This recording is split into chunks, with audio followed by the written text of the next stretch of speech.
All my life I've been looking for acceptance. I was born in Killeen, Texas, June 3rd, 1992. I have an older brother, Josh, who's 19, and a little sister, Bailey, who's 9. From Texas, we moved to California, and then when I was 3, we moved here in wonderful Eugene, Oregon. Throughout my life, my relationship with God has been all routine. We went to church every Sunday because that's just what we did. When I was 9 years old, I was baptized, but I was too young to fully understand what the commitment was. By getting baptized, that would get my mom and my church to accept me.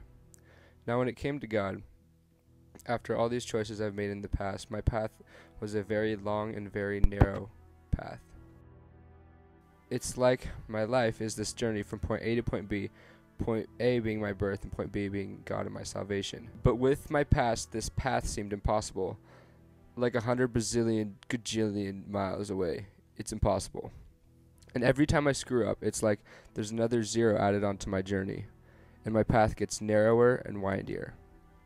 You see, I was raised mainly by my mom. I seemed to show no significance in my father's life. So over the years from when I was little, my view of dad went from daddy to Roger. You could say my brother and I never really got the attention my sister got from him, and because of that, I never really felt loved or accepted by him. So I grew up not knowing what a father was supposed to be, and I would cringe every time a pastor would say that God is my father. How could that possibly be good? Now, not because of my dad, because I know I make my own choices, but because I felt like I was never accepted by my dad, I chose other paths, being accepted in doing the wrong activities. I experimented with alcohol. I looked to drugs and lust. I sought acceptance in the wrong lifestyles.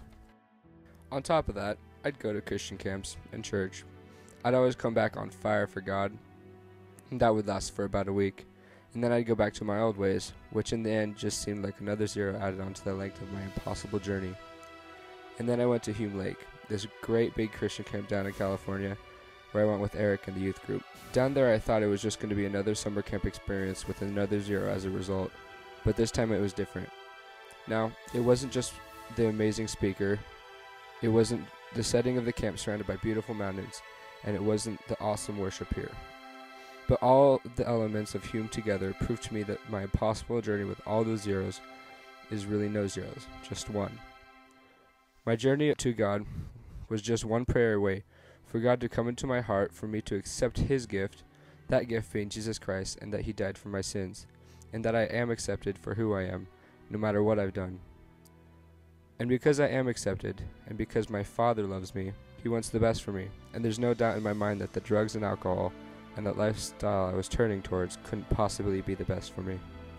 And though I know it's not going to be easy from here on out, because I know I will screw up, and I will make mistakes, but more than anything, I know I have a Father, I have a Savior, and I have been accepted.